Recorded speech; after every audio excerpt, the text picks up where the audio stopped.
En direct de Marseille, les vraies voix Sud Radio, 17h-20h, Philippe David.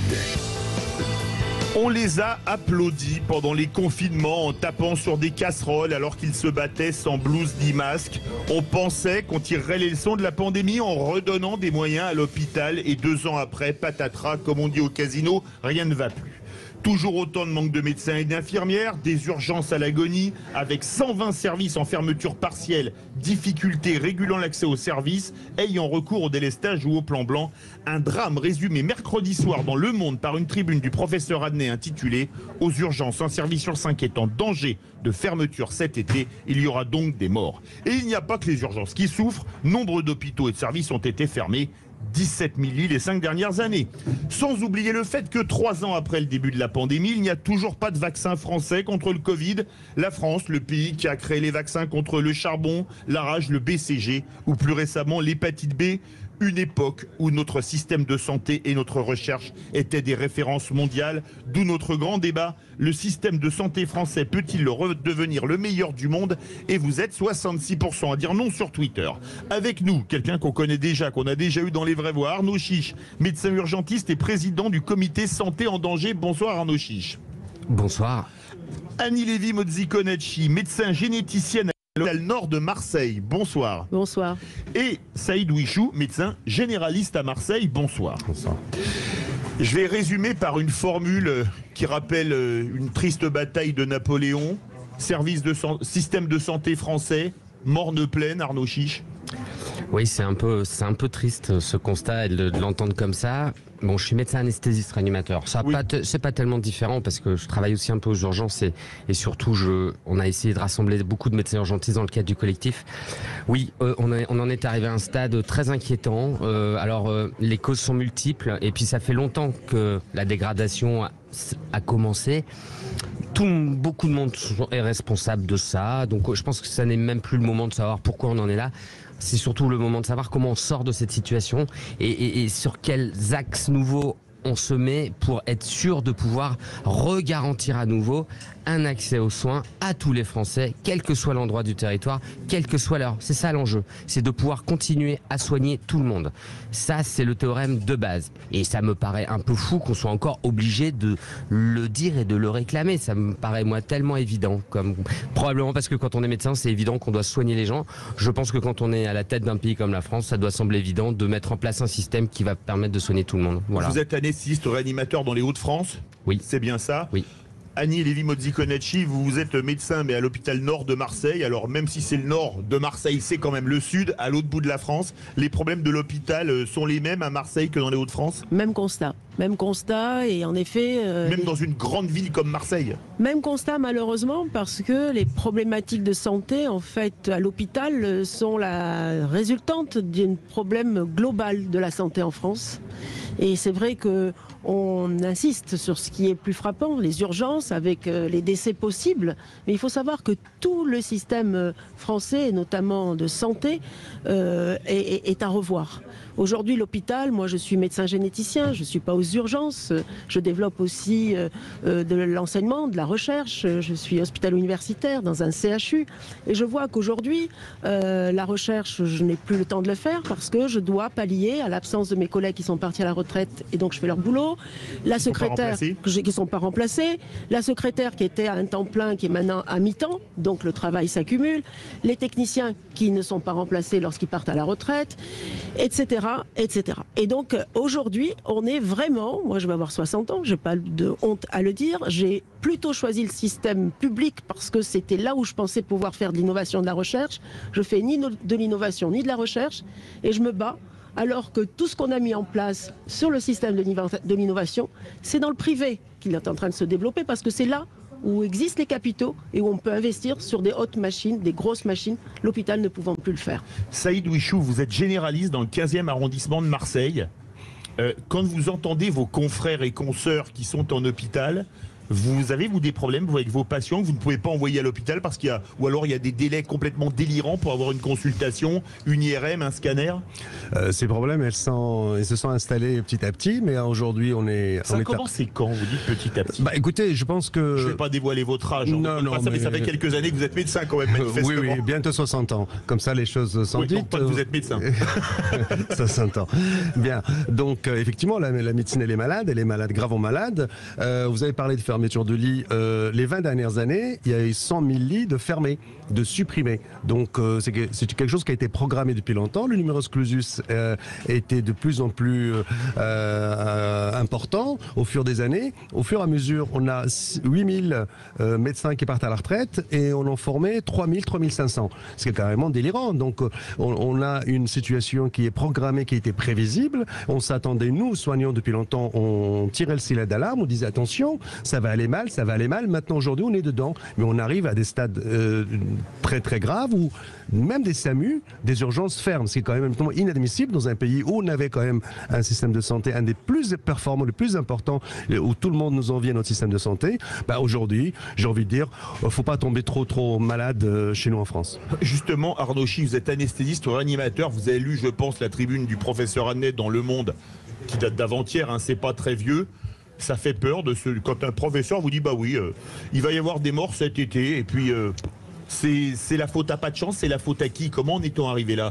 En fait, quand on est à la tête d'un collectif comme je le suis, on est vraiment malheureux parce que cette tribune, elle arrive après de nombreux mois où déjà il y a eu tout un processus de fermeture de services d'urgence en France. En fait, ça n'a pas commencé là au mois de juin. Ça fait 6 mois qu'on recense ça, même plus que 6 mois qu'on recense ça, et qu'on essaye d'interpeller. Alors c'est pour ça qu'on a essayé d'interpeller les médias, les politiques. On a fait des communiqués de presse au mois d'avril pour dire que vraiment, ça nous semblait vraiment très inquiétant cette liste de services d'urgence qui s'allongeait. Et j'ai le sentiment qu'en fait, on est très contemplatif. J'ai du mal à comprendre comment on peut accepter cette situation-là sans que ça déclenche une situation de crise absolue au niveau de l'exécutif qui dirait mais stop, on arrête tout, on y va maintenant. Les constats, on les connaît, les solutions, on les connaît. Il y a eu le rapport du Sénat, il y a eu le rapport de la FHF. Nous, on a fait des rapports, tout le monde a fait des rapports. FHF, Fédération Hospitalière de France. Voilà, c'est ça. Non, mais ce que je veux dire par là, c'est que compte tenu du contexte dramatique, tout le monde a émis des propositions. Je ne comprends pas pourquoi on n'entame pas une période de décision, d'action immédiate, en concertation avec les professionnels, parce que si c'est pour prendre des décisions de Paris qui n'auront pas d'efficience ou de traduction immédiate ou qui n'iront pas dans le bon sens pour les soignants, ça sert à rien, il faut le faire en concertation avec les professionnels. Justement, Annie Lévy-Mozzi-Konatchi, vous avez dit une chose très intéressante. J'ai choisi l'hôpital public pour avoir les moyens de travailler. Aujourd'hui, c'est dans le privé qu'on a les moyens de travailler sur la recherche. Je rappelle que vous êtes médecin généticienne. Oui, tout à fait. Qu'est-ce que c'est l'abandon de la recherche par l'État? Aujourd'hui, je me demande si réellement on souhaite garder notamment les CHU en France, les centres hospitalo-universitaires. Oui. Pourquoi je pose cette question? Parce que pour ma part, j'ai été amené à développer de la recherche à un niveau élevé, notamment dans le cadre de diagnostic pour les femmes enceintes. Et aujourd'hui, lorsqu'il s'agit d'acheter des appareils, c'est le privé qui peut les acheter. Donc on passe 20 ans à développer de l'innovation dans le secteur public, et quand il faut innover sur une nouvelle technique, eh ben on n'a plus les sous. Et ça, si vous voulez, c'est pas acceptable. Il n'y a plus de sous, même pour la médecine de ville, vous qui êtes médecin généraliste, Saïd Ouichou? Je pense que c'est le nerf de la guerre. Là. Le problème initial, c'était de faire des économies sur le dos des patients, sur le dos des médecins, sur le dos des soignants, et finalement au détriment de la santé des patients. Donc c'était d'où la nécessité justement aujourd'hui de remettre les moyens. Aujourd'hui, le désert médical, il est partout en France. C'est plus la campagne. Même dans les grandes villes, hein, même à Marseille, à Lyon, à Paris. À Paris, à Marseille, on a des déserts médicaux. Il y a des endroits où le patient malade ne peut pas avoir son médecin avant plusieurs jours, et on n'en parle même pas des médecins spécialistes, puisque ça peut aller jusqu'à 3 mois, 6 mois ou plus. L'hôpital est pareil, dans la même situation. Les délais s'allongent, les médecins, il y en a de moins en moins, et puis surtout, aujourd'hui, les médecins ne sont plus très motivés de travailler, puisqu'on travaille dans des conditions très difficiles, très compliquées, et ça ne donne pas très envie on a envie de se battre pour essayer un jour de changer un peu cette situation. Arnaud Chiche, vous êtes à la tête du collectif Santé en danger. On avait, il y a quelques minutes, Annie Chapelier, qui est députée, qui ne se représente pas, qui est infirmière anesthésiste, et qui dit, moi j'étais députée, et quand même profession de santé, infirmière anesthésiste, je parlais au ministre, mais personne ne nous écoutait. Est-ce que vous, à la tête de votre collectif, vous rencontrez des élus, cela va de soi? Est-ce que vous avez le sentiment d'être écouté, ou est-ce que c'est cause toujours tu m'intéresses? Écoutez, le collectif Santé en danger, il a 2 ans. Il est né dans les suites du Ségur de la santé. On a depuis 2 ans. On a le temps de faire des choses. On a le temps de faire des choses. Vous voyez bien qu'on ne nous a pas écoutés, puisque 2 ans après, la situation est catastrophique. Certes, le Covid est passé par là, mais le système a continué à se dégrader. Oui, on est, si vous voulez, on est écouté. Enfin, en tout cas, on interagit avec nous. On accepte de nous recevoir en rendez-vous, que ce soit à l'Élysée, au ministère de la Santé. Mais entre l'écoute et le tenir compte de ce qu'on vous a dit pour ensuite changer une politique, en l'occurrence ici la santé, il y a toute une démarche à faire. Et ce que vous devez bien comprendre, c'est que c'est toute une logique de modèle économique qui est à repenser.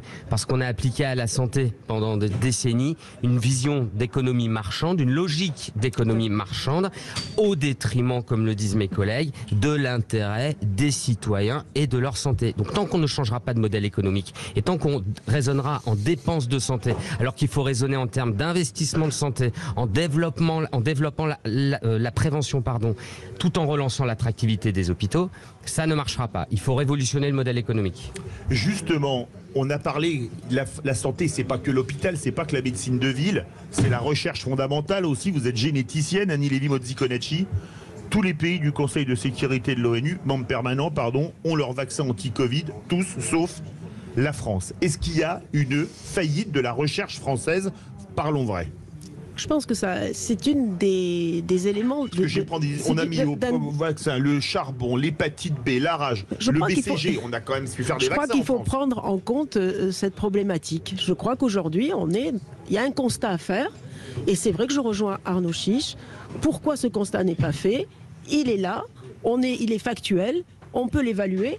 Pourquoi on ne bouge pas? Est-ce qu'on veut restructurer les structures de recherche, hospital de formation? Qu'est-ce qu'on veut faire des CHU, puisque moi j'exerce dans ce genre de structure? Pourquoi il y a des spécialités qui ne sont plus exercées dans les hôpitaux publics? Pourquoi des spécialités de référence aujourd'hui ne seront plus exercées dans les hôpitaux en France et les CHU? C'est des vraies questions, mais qui ne sont pas connues. Et ça, pour moi, je trouve qu'on est en train de créer des inégalités de parcours de soins qui ne sont pas acceptables. Il y a une grande inégalité de parcours de soins, Saïd Ouichou? Moi, je la constate tous les jours. Au sein de la ville de Marseille, entre les quartiers sud et les quartiers nord, il y a quasiment très peu de médecins spécialistes dans les quartiers nord. Il y a très peu de médecins généralistes. Et malheureusement, c'est là où on a le plus de problèmes de santé, de diabète, d'insuffisance respiratoire, de maladies cardio-respiratoires et de mortalité infantile. Et les 2 fois plus importantes dans les quartiers nord que dans les quartiers sud. Et ça, c'est déjà, on va dire, la situation de base. Avec la situation actuelle qui s'est aggravée, on aggrave encore plus les problèmes. Au début de ces vraies voix, on a parlé de la volonté politique avec Aurélie Gros et Stéphane Pellet. La question de notre débat, le système de santé français pour devenir le meilleur du monde. Allez, on va se remonter le moral ou on va essayer Arnaud Chiche. Ça vous paraît plausible ou pas? Oui, parce que moi je suis un grand optimiste et je n'arrive pas à me résoudre au fait qu'on bouge pas. Et donc si c'est un bras de fer, écoutez, je pense qu'on finira par gagner le bras de fer. Oui, si on relance. Vous avez des bras solides. Ouais, vous avez des bras de demi-mêlée, ça va. Par contre, il va falloir vraiment s'attaquer à des problèmes bien précis et le faire vite, quoi. C'est-à-dire que par exemple, quand on sait qu'aujourd'hui la situation est aussi celle-là parce qu'il manque de soignants, il va falloir protéger la formation. C'est-à-dire que quand les étudiants en santé, qu'ils soient infirmiers ou les internes, les externes, viennent faire leur stage dans les hôpitaux, etc., il va falloir protéger ces étudiants-là. Parce qu'en fait, l'enjeu, c'est qu'ils aillent au bout de leur formation et jusqu'à leur diplôme. Ça, c'est le premier point. Il va falloir relancer l'attractivité à l'hôpital. L'attractivité, ça veut dire donner envie aux soignants de rester à l'hôpital. Alors que ce soit pour les paramédicaux ou les médecins. Et surtout sur la thématique de la permanence des soins, le travail de nuit. Et il faudrait aussi changer les organisations de travail. On dit toujours un peu la même chose et tout le monde dit la même chose, mais il faut absolument dimensionner le périmètre de travail des soignants, en l'occurrence des infirmières, et faire ce qu'on appelle des ratios pour limiter le nombre de patients par soignant. Il peut redevenir notre système de santé le meilleur du monde, Annie Lévy-Mozzi-Gonacci? Alors, concernant l'hôpital, je pense qu'on parle beaucoup de gouvernance partagée entre les administratifs et les soignants. Moi, je ne le vois pas. Je pense que ça, c'est un point important. On a perdu un regard et une responsabilité sur les décisions aujourd'hui au niveau de l'hôpital. Il faut absolument qu'on réapprenne à réfléchir ensemble sur ce qu'est notre outil de travail et ce qui est pour les usagers la pratique de notre soin. Saïd Bouichou, notre médecine de ville peut redevenir la meilleure du monde? Un jour peut-être, on a de l'espoir. Mais aujourd'hui peut-être, ou alors demain, comme chantait Fernand Sardou. Il faut une dizaine d'années quand même pour former un médecin. Donc la pénurie de médecins qui actuellement va mettre quelques années avant de se rétablir. Donc il faut quelques années avant que, je l'espère, on retrouve le système de santé qu'on avait avant. Et on suivra ça bien évidemment sur Sud Radio. Vous êtes 66% à croire que le système de santé français ne peut pas redevenir le meilleur du monde.